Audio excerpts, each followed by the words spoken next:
నమస్కారం. Welcome to Radha's ప్రాచీన ప్రాంగణం. అన్సంగ్ లీడర్స్లో భాగంగా ఈరోజు మనం త్రాట్ సింగ్ గురించి మాట్లాడుకుందామండి. అవునండి, మీరు ఈ పేరు వినలేదు కదా, అందుకనే మీ ముందరకు తీసుకొచ్చాను.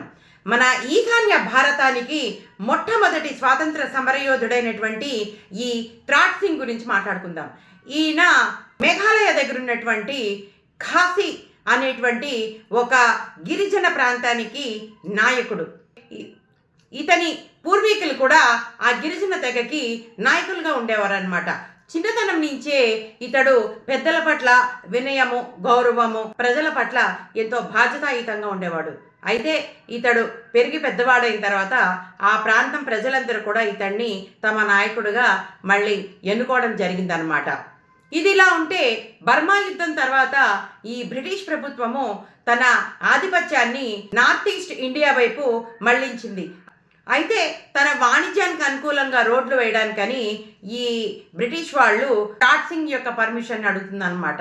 అప్పట్లో ఈ త్రాట్ సింగ్ తన ప్రాంతం అభివృద్ధి అవుతుందని, తన ప్రజలకి సులభం అవుతుందని చెప్పేసి ఒప్పుకుంటాడు.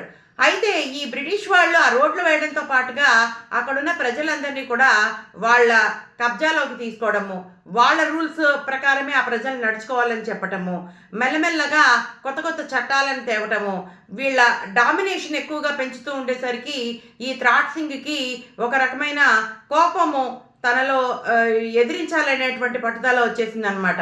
ఇచ్చింది వాణిజ్యం చేసుకోవడానికి, కానీ మీరు మా మీదే ఆధిపత్యం చెలాయిస్తున్నారు అని చెప్పేసి అతడు ఎదిరించి పోరాడడం మొదలు పెడతాడు. 1829 నుంచి 1835 దాకా ఆల్మోస్ట్ ఈయన పోరాటం సాగిందండి. మన నేల మన స్వేచ్ఛ, వాటిని ఎవరైనా హరిస్తే మనము క్షమించాము. మన కొండలు మన అరణ్యాలు మనకే చెందుతాయి, వాటిని రక్షించుకోవటము మన బాధ్యత.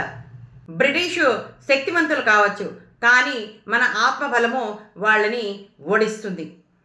స్వేచ్ఛ కోసం ప్రాణత్యాగము బానిసలుగా బ్రతకడం కన్నా గొప్పది అంటూ నినాదాలు చేస్తూ అక్కడున్న యువతనందరినీ కూడా చైతన్యవంతుల్ని చేసి వాళ్ళందరికీ కూడా యుద్ధ విద్యలు నేర్పిస్తాడండి. దగ్గరుండి యుద్ధ విద్యలు నేర్పిస్తాడు. ఈ బ్రిటిష్ ప్రభుత్వం మీద గొరిల్లా పద్ధతిలో, అంటే కొండల్లో, కోనల్లో, అరణ్యాలలో చేసే యుద్ధ పద్ధతులు ఉంటాయి. ఆ పద్ధతి ద్వారా బ్రిటిషర్స్ని ఎదుర్కోవడం మొదలు పెడతాడు. వాళ్ళందరికీ కూడా చుక్కలు చూపించేస్తాడు అనమాట.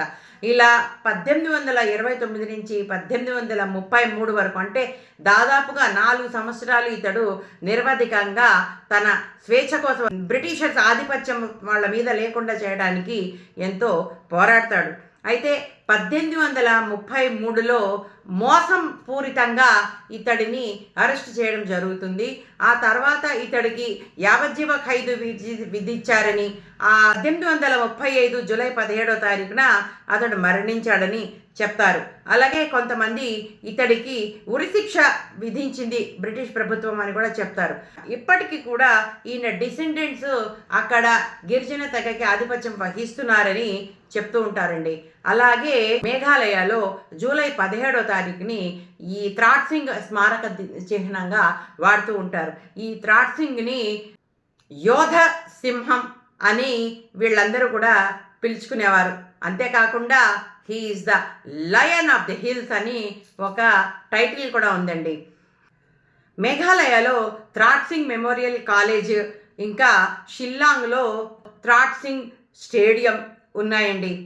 అంతేకాకుండా ఈయన వారసుల్ని ఇండిపెండెన్స్ డే రోజు గెస్టులుగా కూడా పిలుస్తూ ఉంటారనమాట.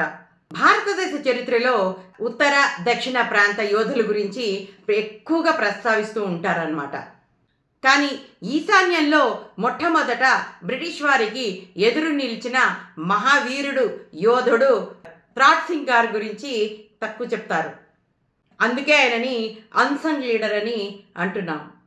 ఈ రకంగా ప్రజల్ని చైతన్యవంతులు చేసి తన రైట్స్ కోసం తను పోరాడి తన ప్రజల్ని కూడా ఆ పోరాటంలో ఇన్వాల్వ్ చేసి ఎంతోమంది బ్రిటిష్ సిపాయిలు ప్రాణాలు పోగొట్టేలా చేసి వాళ్ళ పక్కలో బల్లెంలో తయారైనటువంటి ఈ త్రాట్ సింగ్ గురించి, లయన్ ఆఫ్ ది హిల్స్ గురించి మీతో మాట్లాడడం నాకెంతో గర్వకారణంగా ఉందండి.